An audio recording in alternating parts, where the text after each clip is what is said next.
Hi, my name's Alyssa. Thanks for watching today. Before we get started, we wanted to fill you in on our church. Here at Grace, we have a mission and a purpose. Our goal is to help people discover truth, decide on Jesus, demonstrate change, and deploy for others. If you're looking for a church, we would love for you to come be a part of what God is doing here at Grace. You can check us out on Facebook, Instagram, YouTube, and Twitter. We would also like to invite you to one of our Sunday morning services. Check out ohiograce.com for a list of campuses and service times in your area. We have a great time gathering for music, hanging out, and learning about who God is and how that affects our lives. Thanks for watching, and we hope to see you here next week at Grace.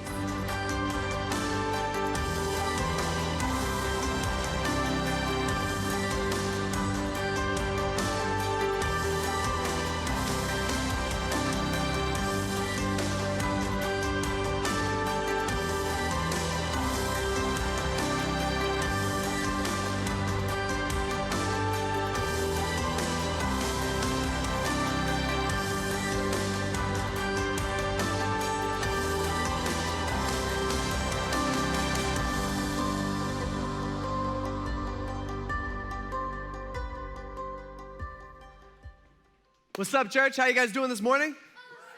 All right, it's nice outside, so, it's been a good weekend so far, hopefully. Maybe. Okay. All right. For like 6 of us, we're good. All right, awesome. Hey, last week we wrapped up a series called Everyone on 3, and really what we did here at Grace is we spent basically like the whole month of February talking about, we viewed it as kind of like a family meeting where we were talking about some things that we need to accomplish, some goals that we had. We identified 3 goals that all 3 campuses would come together over the next 3 years and that we had tried to accomplish. And some things were a little bit different from other campuses, specifically for us as Tiffin, because we need to build space and we need to do some things to help, especially with our children's ministry. And so I've been getting questions all week. Everybody is like, hey, so last week we had our like commitment weekend where everybody that calls Grace their church home, or a lot of people who call Grace their church home, we committed to an amount over and above what we already do to support our church to get some of these projects accomplished. And so a lot of you guys have been asking questions like, so what happened? What's the number? Are we going to be able to do something? We got some movement going? What's the deal? And the short answer to that is, yeah. All right. I think we're going to be good. I think we're going to be able to start some of this stuff. Some of it we're kind of going out on faith, right? That God's going to provide for us like He always does, and He's going to be moving. And so we are going to go forward based on the commitments that you guys in our church family that we all did together last week. We are going to move forward on our projects, and so some things are going to be looking different over the next few months. The first thing that will get done is the front parking lot, so you guys won't have to like trip over the potholes and mess up your car and have your kids wading through the 2-inch puddles when it rains. So that's good. So we're going to start, that'll be one of the first things that happens, but we're also going to be able to start building both children's additions, which is something that our church needs and something that we view as investing in the next generation. So it's going to be exciting next few years. By the way, if you weren't here last week and you're like, well, I haven't done that yet or turned in cards, we've kind of been getting cards off and on all week. You can still do that. If you call Grace your church home and you want to be a part of what we're doing here as a church and investing in the next generation, we have commitment cards at the information center. You can just go fill it out, and turn it in there. And that's all you need to do. And really with that, those cards, they help us make wise decisions on when to do things and how to do things, if that makes sense. And so it just helps us plan better and helps us make a better strategy for what we need to do. So again, it's going to be exciting next few years, and I'm pumped, and you should be pumped, and it should be really good for our church. And God's blessing us, and He's going to continue to bless us. So, cool? All right, so that's the update. All right. Yeah, okay. Yay. All right, how many of you guys have noticed that our world is messed up? Anybody notice that recently? Or maybe 50 years ago you noticed? Like it's something we all know. Like our world's messed up. And it doesn't take us long to figure that out. All you got to do is flip on the TV, go online, check out social media, and it's like bad news, bad news, bad news, bad news. It's all that we see is all this bad stuff that's happening all around the world, and it's a lot of it's happening local and in other places, and it's just like, it's just really, really hard for us to miss. And what an issue is, we see kind of all these things that are happening on the outside, but one issue is there's a lot of stuff with us that's happening on the inside, and that a lot of things that we don't talk about, I mean, some people do, but it's a lot of things that we kind of keep to ourselves, and we have issues, every single one of us, we have issues on the inside that end up taking over from the inside out. It kind of takes over our lives, and some of the examples that I'm talking about is a lot of us are dealing with anxiety, worry, fear, stress, and depression. Okay, it's just a part of our life. Some of us, we just kind of get used to it. Others of us, we're trying to fight it, and there's just, it's just an issue for a lot of people around us, and it's becoming more and more common among ordinary people today. In fact, over COVID, around 2 years ago, there has been a spike in anxiety, worry, stress, fear, and depression that we've seen throughout, really not just here in the United States, but throughout the world. In fact, a lot of studies have shown that roughly in the world as a whole, 3 to 4 of the 4% of the population of the world struggles with this like on a daily basis. And so I think when I first read that, I was like, well, that's not that much, 3 to 4%. That means there's like 96% of us that we don't struggle with that as much. But here in the United States, that number's over 20%. Right? Kind of interesting how that works. And it's interesting, something I just kind of want to point out that just so we could kind of come at this at the right angle, is that the place that we live in, Northwest Ohio, coupled with the time that we live in it, 2022, right? We, as human beings, are living the safest lives that really humans have lived throughout human history. Do we realize that?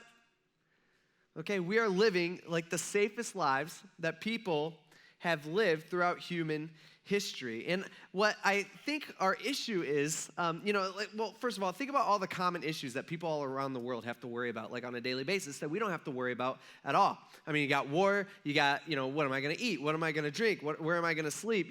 Just all this stuff that is normal, everyday thoughts in many places throughout the world today. And that has been a normal thing that people have had to think about on a regular basis throughout human history. But we, in the place that we live in, Northwest Ohio, at the time that we live in here in 2022, might not always be like this, right? But we have all that. Like we have it all figured out.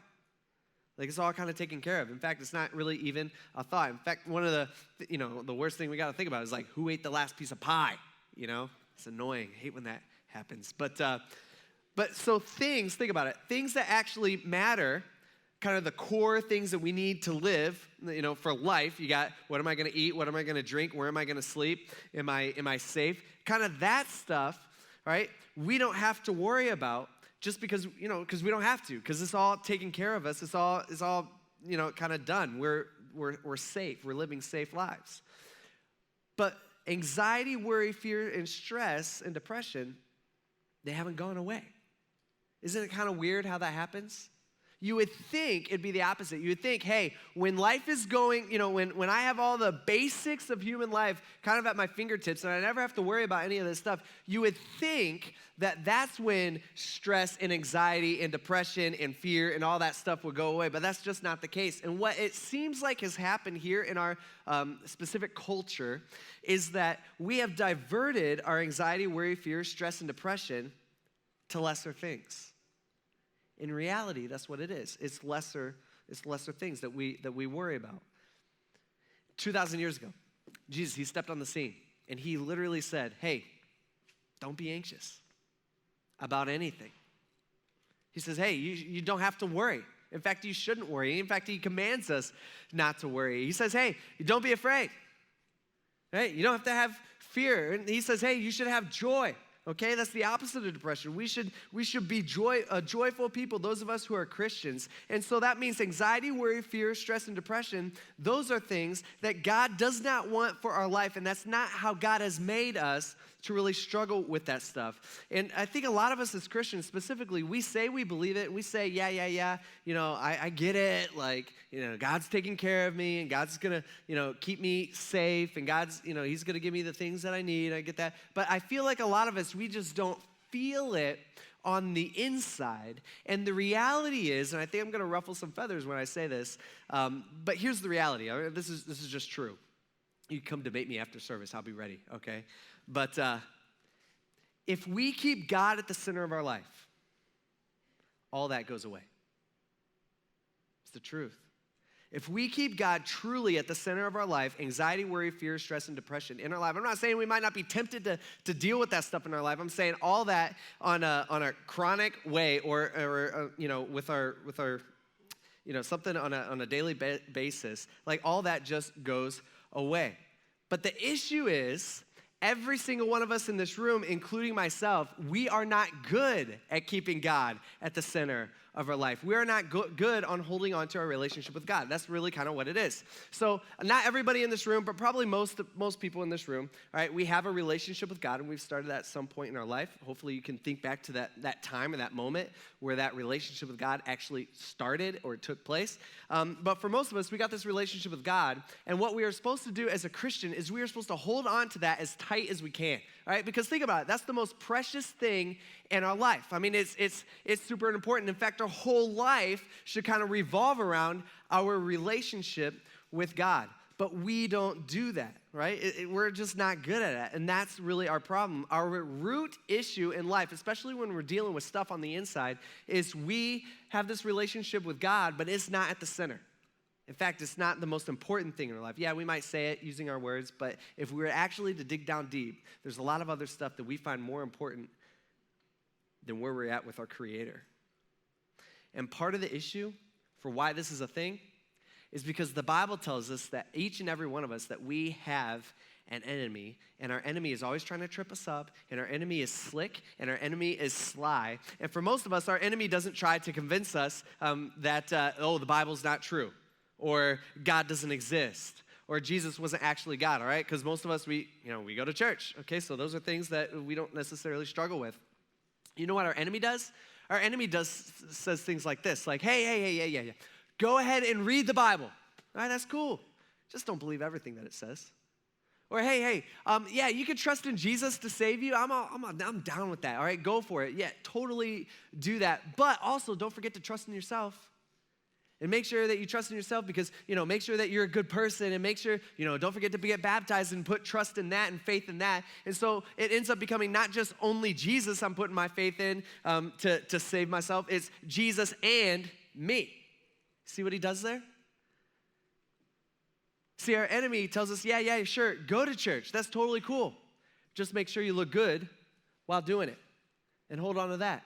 And make sure you pick the right college, make sure you pick the right major, make sure you get good grades so that someday you could get a good job and you can work for that boss and you can kind of get that dream job, and then you can rent that cool apartment, you can hang out with your friends, you can hang out with the right friends and do the things that you want to do, and then someday you're going to meet somebody, right? And everything changes, and you go out on a date, and then another date, and a couple more dates, and you're like, I don't know, this is crazy. This might be the one. I think I like this person. Then you meet their family, and then they meet your family, and that's not comfortable. And then you get engaged, and then you get married, and then it's like, what about my job? What about my career? What about kids? How many kids? I don't know. You got twins, all right? That's crazy. And then you got to think about childcare and daycare, and you got to think about babysitting. You got to get a car seat for your car. You got to get a crib. You got to do this. You got to do that. They got to go to school. They got to go to sports. They got to do all this stuff. And then on top of that, what do you got? Well, you got your car. You got your house. You got your finances. You got your retirement. You got your investments. You got your meetings. You got your business deals. You got COVID. You got gas prices going up, and it's just crazy. You got all this stuff going on, and politics, and you can't hold on to everything. Right? It's crazy. That's what the enemy does, right? That's what the enemy does. The enemy is always trying to trip us up, and you know what? Like, I feel like the best way he does that is he gives us a bunch of busyness. He distracts us with busyness in our life. Now, most of us as Christians, we don't necessarily stop believing in God or decide that we don't want Jesus at the center of our life. Most of us, we just get busy and we kind of lose track of them on the way. And our life progresses. We're like, oh yeah, I got that relationship with God somewhere. Oh yeah, it's one of the things that I'm trying to hold on to. We just lose track of it along the way. See, every single one of us, we all have a problem, and the world around us has a problem. We all deal with stuff inside, that's on the inside of our, on the inside of us, and with our heart. And it's not just us; it's our friends, our family, our coworkers, our classmates. We're all struggling with things like anxiety, worry, fear, stress, and depression. All right, that I get. There's varying levels, and we deal with this stuff differently. But God wants us to be a part of the solution, and God teaches us how we can help and how we can counsel people that we care about. And so that means if you are a Christian, you have a role to play in the lives of the people around you. You get that? If you are a Christian, you have a role to play in the lives of the people around you. You are to be a counselor, literally a counselor to the people in your world. So we're going to talk about what that means here this morning. One time, Paul, he's a guy who wrote a big chunk of the New Testament with all of his letters, and he's writing to this church in this huge city called Thessalonica. Actually, we've been talking about Thessalonica a little bit kind of recently. A couple of weeks ago, we talked about this was the church that had given a bunch of money. They were super poor, but they had given, they wanted to be a part of what God was doing, so they had given a bunch of money to another church in Jerusalem, and Paul was kind of bragging on them. We talked about that a couple of weeks ago. We also went through the 1st and 2nd Thessalonians. That's 2 letters that Paul wrote. We went through those back in November, October, November-ish. And we talked about how Paul was explaining Jesus coming back someday and kind of what that meant to these people. And so some of us maybe were a little familiar with these people, but we got to remember that these people have been going through a lot. A lot of these people, these Christians in this church, in this city called Thessalonica, 2,000 years ago. A lot of these people had lost everything. Why? Because they're Christians. Because the government was clamping down. They didn't like this whole idea of Christianity and this whole Jesus guy. And so Paul is writing them, and these people have gone through a lot of bad stuff. And Paul, what we're looking at today, he is wrapping up his letter, his first letter, and he talks about the need for Christians to counsel and to help other Christians. And so today we're actually going to only go through one verse. We're going to keep it simple. Might even be able to get out early. I know some of you guys are like, yes. All right, and we'll see. Okay, so 1 Thessalonians chapter 5, verse 14. This is kind of how Paul starts off again. This is at the end of his letter. He says, all right, so this is what I want you to do. He says, we exhort you. Now, I don't know about you, but I never use the word exhort. I actually was like, what is exhort? I don't know. Exhort is basically, it's kind of like the word ask. So he's like, I'm asking you, but it's actually a lot stronger than that. It's more like urged, like I'm asking you or I'm urging you to do this. He's saying, hey, this is what we as Christians need to do. Who's he talking to? He's talking to the brothers and sisters. So he's talking to the church. So here this morning, it's like he's talking to us. Those of us who have a relationship, with Jesus here, he's saying, hey, Grace Community Church in Tiffin, Ohio in 2022, this is what I'm urging you to do. We got it? Okay, all right, here we go. He says, first thing, he's going to rattle off kind of 4 things that we need to do as we're counseling people around us. He says, first, I want you to warn those who are idle. Now, this word idle, we kind of talked about around a year ago when we were going through our work series. The word idle, it's people who don't do anything, and because of that, they kind of they get into things that they shouldn't be getting into, right? They kind of have a bad attitude, and because of that bad attitude, they don't do anything even more. It's kind of a cycle that people find themselves in. And so these people are getting disruptive because they're not doing anything, and then they're not doing anything because they're disruptive. And so what he wants us to understand, and I think this is kind of something where our world gets messed up, is that God has created us to work. We understand that? All right? God's created us to work. Now, I think as Christians, a lot of times we're like, whoa. Is it like work? Wasn't that was kind of like part of the curse to Adam and Eve when they did something wrong, like when they sinned the first time? Like, wasn't that part of it? No. Work became harder for us, but work was a part of our life. We were actually created to work. There's something we were made to work. And so somewhere, like deep inside of us, we have this, every single one of us, we have this inner desire to build, create, and accomplish. And when we do that and when we work, we get the sense of fulfillment and the sense of purpose that we all long for. okay? That's what work does for us. By the way, I feel like I got to point out real quick, there's a difference between our job and work, all right?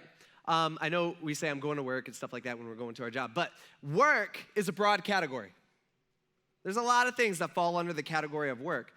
Our job is a portion of that, okay?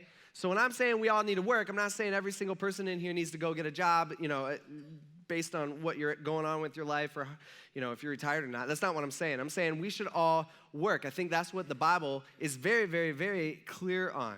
We all have work to do outside of our jobs, which means, all right, if we're like, for example, if we're retired, maybe you can't work like you used to. Like, I totally understand that. We all will have to deal with that at some point. And I'm not saying go get a job. What I'm saying is there's still work for us to do. We should still be doing something with our lives. We shouldn't just be sitting around in the chair watching TV all day, okay? That's idle right there, right? Some of you guys are like nudging each other like, told you, we shouldn't be idle. We should be doing something with our life. And with that, we get a sense of fulfillment and a sense of purpose. And so as Paul's writing these people in Thessalonica, it's kind of interesting because we also got Paul's second letter to these people, which he writes a few months later. And these people must not have been very good at this because in the second letter, he writes this. He says, hey, for we hear that some of you are still idle. He's like, hey, didn't you get our first letter? Remember when I told you to warn others about being idle? And now I still hear that a lot of you guys are still not working. You guys are kind of, you guys are being dependent on other people of the church. He's like, that's not cool. He says, those people are not busy, but they're busybodies.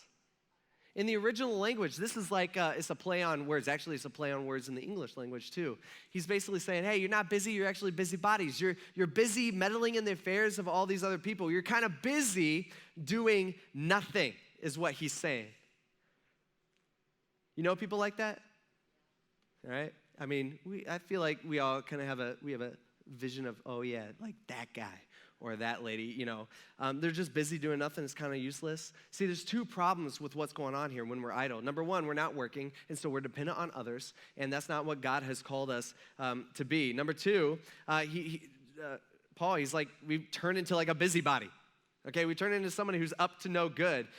We're turned into somebody who kind of gets their hands in everything that their hands don't belong in. I remember, I think I told this last year when we were doing our work series, but there's this guy in our church. He doesn't go to our church anymore, but he lost his job and he needed some help on some bills. And so one thing that we do as a church family is, the Bible tells us we are called to kind of help each other through that. And so we were able to help him a little bit, but then he kind of kept coming back. And so we don't want anybody, we know that people shouldn't be dependent on others. And so this guy was like a middle-aged guy, able to work. And so we went to him, we're like, hey, this is what you need.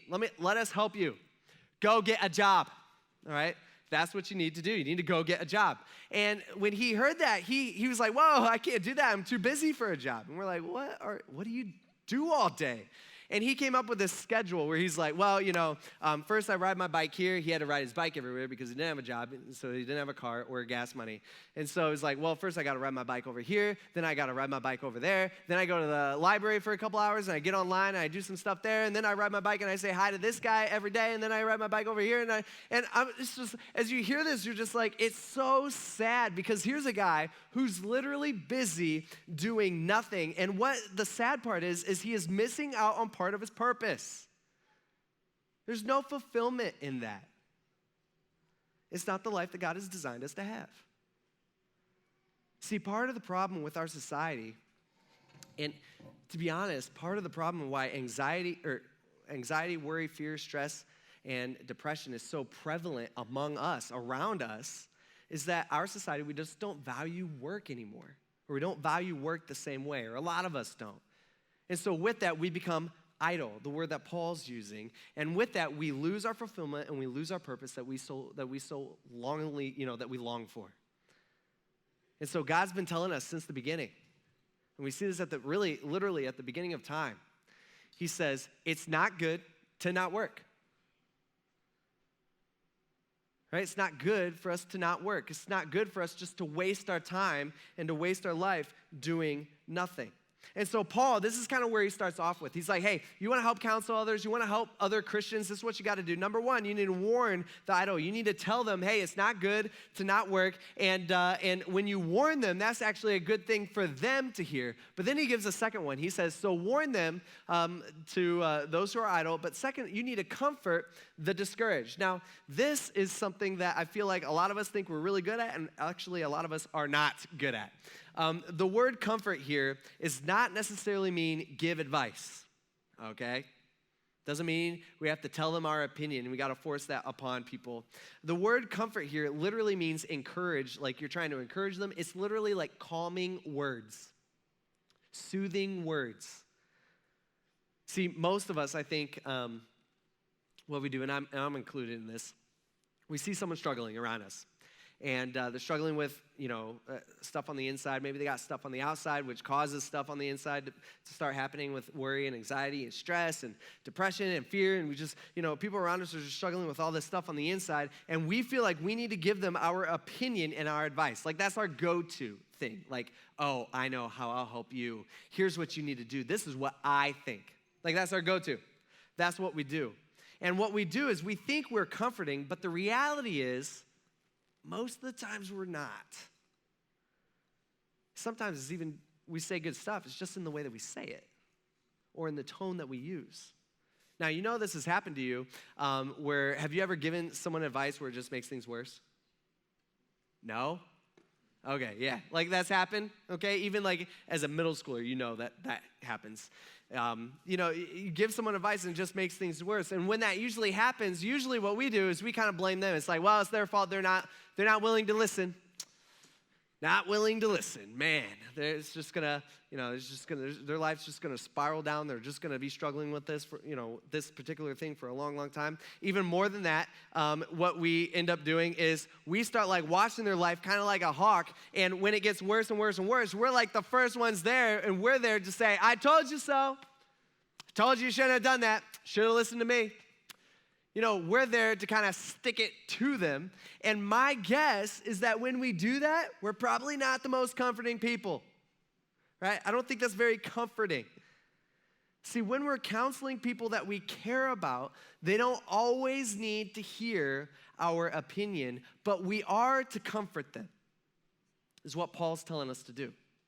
So Paul says, first, you need to warn the idle. You need to tell people that it's not good to not work. Second of all, you need to comfort the discouraged. The third thing he tells us is we need to help the weak. Scholars kind of debate a little bit about this, about who the weak is. Is it physically weak people, or is it people who are weak in their relationship with God? I think it's pretty clear that it's people who are weak in their relationship with God, which means every single one of us fall under this category sometimes. Like, I don't think there's any of us that are like, yeah, my relationship with God is 100% awesome 100% of the time. Like, we don't do that. I've never met anybody like that, and if I do, they're a complete liar, and so I'm not going to listen to them anyway. But God has designed us to help each other grow in our relationship with Him. You know what that means? That means that if you are a Christian, you are somewhat responsible for the spiritual maturity of Christians around you. If you're a Christian, you are somewhat responsible for the spiritual maturity of the Christians around you. And I think that's something that most of us ignore. Like, think about it. When was the last time you helped someone grow in their relationship with God?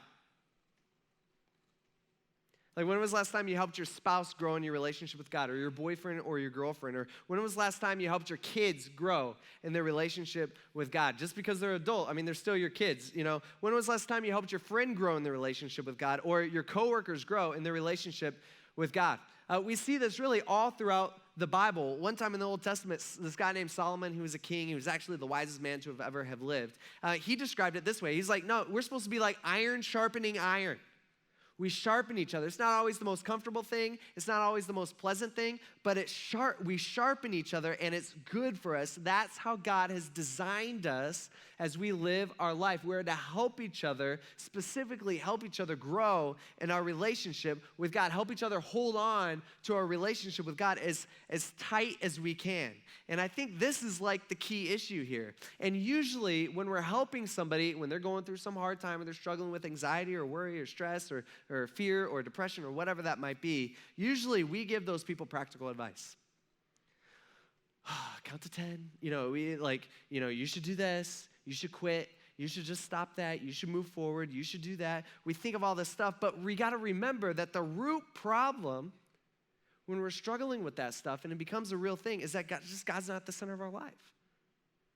Like, think about it. How many times do we counsel people where God's not even in the equation? Like, think about it. When let's say we're dealing with another Christian who they're going through some stuff in their life. Like, we're a Christian, okay, or most of us in here, so God's supposed to be the number one in our life, and we're trying to counsel somebody, another Christian, who are God's number one in their life, but we have this whole discussion about all this stuff that's going on, and God doesn't even come up in the conversation.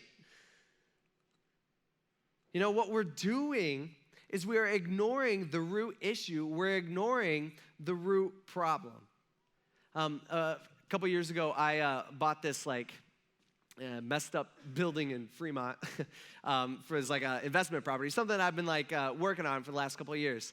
And I bought it real quick. I got it super cheap, and I found out why I got it super cheap later. But one of the days I'm tearing stuff out. It's super nasty on the inside. And I noticed that it's raining, and the back wall of this building, which isn't very big, but the back wall, it's like soaking wet, like it's raining on the inside. It's not something that's good. And so I'm like, oh, okay, so I have an issue with water. And so what do you start doing? Okay, you can either ignore it, which isn't a good option, or you start peeling back the layers. So it was paneling that was all warped and stuff. So I pulled off the old paneling, and then I can't figure it out. So I pull out all the insulation. I get to the studs, and the studs are all rotted. So I have to tear all that out, and I have to rebuild all the studs, and I get all that done. And then I notice the next time it rains, it's still raining on the inside. I'm like, oh, okay, so the water's coming from somewhere else. So I got to trace the water back up to the roof, and I got to, fix that and put flashing underneath, and you just have to do all this stuff. Now, what I could have done is pulled off the wet paneling and then re-drywalled it. And that would have looked good for a while. But that wouldn't have fixed the problem. The problem would have come back, right? The issue is still there. That's me not getting to the root of the problem, and it's going to reoccur. It's going to show up again in my life, unfortunately.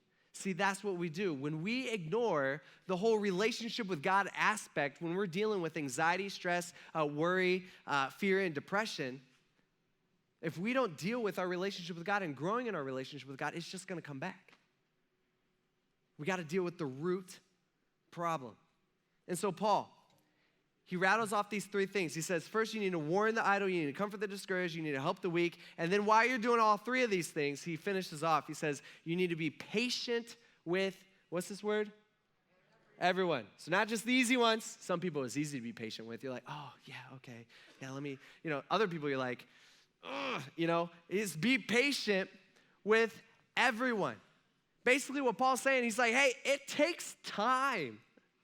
It's not, none of us are perfect where we could just snap out of it overnight, where we could just, fix this in our life. It takes time. Our problems don't usually just fix themselves. I'm sure you've noticed that at some point in your life that, oh, I have to put effort and work, and I have to actually try to take care of this issue.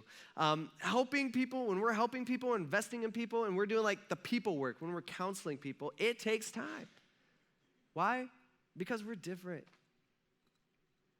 And we mature at different rates, and we have different personalities and backgrounds and likes and dislikes and habits, and this makes helping others very complex sometimes, and it makes helping others difficult as we warn and we confront and we help them. And on top of that, don't forget about that enemy who's always against us, who's always trying to trip us up, who doesn't stop trying to get us to let go of our relationship with God. See, part of the reason why people around us are so weighed down with anxiety, fear, stress, and depression is that we don't warn them, and we don't comfort them, and we don't help them. And if we do some of that, usually it's not done with patience. And so I was just thinking this week, what do we do? How do we fix this? So I think we should all do as a church family this week individually is that we need to think about how we can be a counselor. How can we help the people around us? Some of us is super uncomfortable for us. Some of us, we're just not naturally good. I don't think I'm a naturally good counselor, okay? I'll straight up say it. I'm a pastor, and that's in like my job description is I'm supposed to do counseling, and I do counseling a lot. But a lot of times I'm sitting there, and there's two people sitting there, and they're, having an issue with each other, and they're kind of complaining about each other, and they're telling me, well, they're doing this, and they're doing this, and you hear about all this stuff. And on the inside, I'm just like, well, first of all, on the outside, I'm like, okay, well, this is probably, I try to act patient. But on the inside, I'm not very patient. On the inside, I'm just like, stop it. You stop doing that. That's super annoying. You stop doing that. That's annoying this person. It's just like, just stop it. But on the outside, I'm like, I'm just not a good counselor. See, the question is, do you know of anyone in your life, like even if it's awkward and even when we don't feel like we're good at it, do you know of anyone in your life who is idle and discouraged, or maybe their relationship with God is not where it's supposed to be, or anything like that? And this is what God's telling you today. God is telling you, his words, not mine. He's telling you that you are to play a role in their life. And that role you're supposed to play is you are supposed to warn them, you're supposed to comfort them, and you're supposed to help them. And maybe here this morning, you're sitting here, you're like, man, that's me. Like, I'm the one struggling. How am I supposed to help others when I'm the one who needs help? Like, I'm discouraged, or I haven't, I'm dealing with anxiety, or I have this fear in my life. I don't know how to get rid of it, or I'm stressing out about work, and I'm stressing out about this, or I'm like kind of depressed, and my relationship with God is just not right. Maybe what you need to do here this morning is you just got to tell somebody.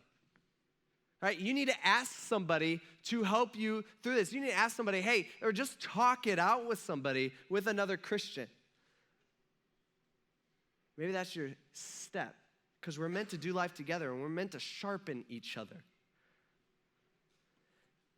Men, one way that's really easy for us to do this, just so happens to be coming up, is what AJ was talking about earlier in the service, Fight Club. And that's what we do, right? We break up into kind of groups. It's only 2 nights out of the whole 8 weeks that we're doing this. It's just basically challenges that you're doing by yourself. But you have some guys there who are like, hey, did you do this thing today? Hey, did you read your Bible today like you're supposed to? Did you do this? Did you do that? It's like we help each other kind of accomplish some of these goals. We help each other get better, specifically in our relationship with God and our relationship with our spouses and our family and just all these different things, physically even, where we help each other through this. It's how God has designed us to live. But probably a lot of us, like me, we're just not good at doing it. So I encourage you to do that. Sign up for that. But throughout this week, I just want us to think about how can we help those around us, because people, all around us at work, at school, everywhere, in our families, people are dealing with stuff. And God has called us to be the solution. God has called you to be the solution. Let's pray. God, we thank you for these words, and it's not always easy, and we struggle with this stuff, God, and we ask that you would help us to be a good counselor, and that we'd be able to warn others, that we'd do that with patience, and that we'd be able to comfort others and help others. God, just what you've called us to do. Some of us, we're just not gifted that way, or let me say this, we don't feel like we're gifted that way, but that's still what you're telling us to do, God. We ask that you would help us be good at that. Help us to look for people and just look for different areas of how we can help. And Lord, those of us, a lot of us in here, we need help. We all need help. Help us to find somebody in our life that we can kind of attach to, that we can kind of lean on as we grow in our relationship with you, Lord. We ask this in Jesus' name. Amen. Thanks for watching, and we hope to see you here next week at Grace.